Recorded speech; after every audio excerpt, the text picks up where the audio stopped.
João, tem informação, não tem aí não, João? Tem sim, Tório. O presidente Luiz Inácio Lula da Silva comemorou a vitória do Partido Trabalhista, que levou Keir Starmer ao cargo de primeiro-ministro, e da NFP, a nova Frente Popular, que é de esquerda, nas eleições legislativas do Reino Unido e também da França, respectivamente. Lula, na cúpula do Mercosul, em Assunção, no Paraguai, disse o seguinte, abre aspas, há 14 anos estavam afastados os trabalhistas do governo e voltaram com maioria avassaladora. Acho que nem eles mesmos esperavam tanta força no processo eleitoral. É um avanço importante. Fecha aspas. Lula ainda afirmou que as eleições na França pareciam confusas e que tudo parecia estar dando errado, mas que o povo, ao se manifestar, mantém a democracia. A expectativa, antes das eleições, era de que o partido de Marine Le Pen, o RN, que é o Reagrupamento Nacional, que é de direita, conquistaria a maioria dos assentos no parlamento francês, o que não aconteceu. O presidente Lula disse o seguinte, que é um fim de semana muito importante, foi um fim de semana muito importante, e tudo o que acontece na França repercute. Uma outra fala do presidente foi a seguinte, abre aspas, a gente não quer extrema-direita, não quer fascista, não quer nazista. A gente quer democracia e foi isso que aconteceu na França. Fecha aspas. Quero te ouvir, Cláudio. É uma análise bastante completa, né? Complexa, aliás, perdão. A gente fala da Inglaterra, a gente fala da França, a gente fala de uma esquerda que vence num momento muito complicado, como você acabou de mencionar, com relação aos conflitos que estão chegando. Além das questões internas de países que estão derretendo, só que em função da pujança, da força, da musculatura, mal sentem o que de fato já estão vivendo num apodrecer das bases, hein, Cláudio? Primeira coisa que eu falo, Alexandre, é que se visitar o Reino Unido, se visitar a França, se visitar a Itália, se visitar a Europa, você vê que está apodrecendo nas bases. Então, essa sensação é essa, não? É perceptível. Eu pessoalmente, viajo a esses lugares há 30 anos. É impressionante. Você em vários lugares de Paris, você em lugares na Alemanha, você em lugares na Itália, em que você fala, gente, eu estou na Cracolândia, eu estou na área pobre de São Paulo. Então a gente antes viajava para sentir segurança, hoje a gente viaja tomando os cuidados.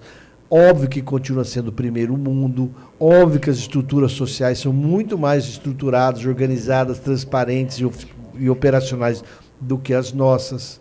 Óbvio que os sistemas de democracia e proteção das pessoas é melhor do que o nosso. Óbvio que continuam sendo um país com melhores situações, mas... É a musculatura. Mas, você andar em lugares em Milão, você andar em Paris... Eu peguei uma vez o metrô em Paris... em que chegou uma hora que eu estava com a família, a gente estava num canto com as malas, saindo do aeroporto para o centro. A percepção que eu tive foi assim, gente, os negros vão assaltar nós aqui dentro do metrô. Aí, as pessoas vão se deslocando lá, aí eu fui vendo o mapa da segregação social e racial dentro de Paris, pelas pessoas entrando e saindo do metrô. Então, o que aconteceu nos últimos 20 anos?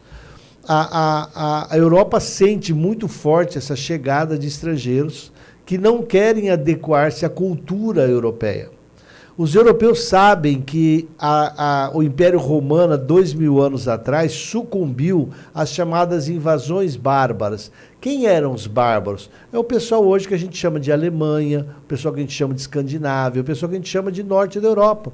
Porque eles não tinham a cultura romana, a cultura grego-romana.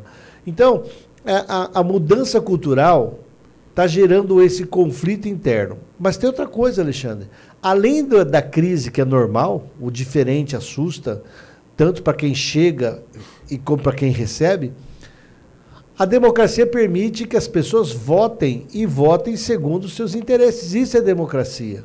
E aí nós temos agora nós temos um sistema de comunicação que é voltado para garantir que essas pessoas menos favorecidas tenham mais proteção.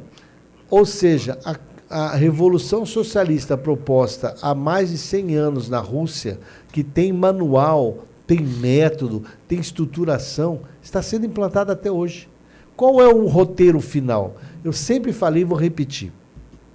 o conceito da palavra democracia, quando falam nós defendemos a democracia, quando a esquerda fala democracia, ela quer dizer ditadura do proletariado, controlando tudo. A esquerda não reconhece democracia como a liberdade do cidadão em eleger seus líderes, mesmo que eles sejam empresários e fazendeiros. Não. A esquerda só admite a palavra democracia se for ditadura do proletariado, agindo em nome do proletariado. Então, a França, quando falaram ontem lá, ou espalharam na mídia, a esquerda venceu. Foi uma estratégia política do segundo turno, em que todos os lugares onde havia 3 candidatos e que havia 2 de esquerda, eles tiraram um da esquerda para sobrar outro. E aí, ela conseguiu concentrar. Mas a extrema esquerda que chegou ao poder agora, ela é pior do que qualquer coisa. A França vai sofrer demais, porque vai inviabilizar em muitos aspectos o governo do Macron.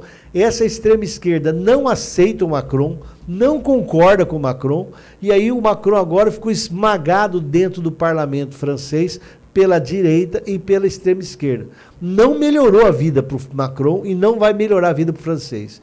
E com relação ao Reino Unido, nós vamos assistir agora essa entrada do primeiro-ministro, porque, lembra, o primeiro-ministro, ele é eleito, mas ele não é dono do país. O parlamento funciona lá. Então nós vamos ver o peso e contrapeso. É assim que funcionam as democracias. Mas a Europa agora deu um passo que... O que você está falando é verdade, Alexandre.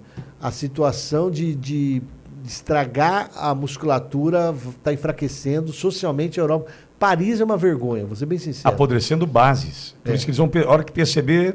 Quando a gente fala que no Réveillon e outros eventos tem arrastão em Paris, o brasileiro não acredita. Tem. A imprensa que não divulga.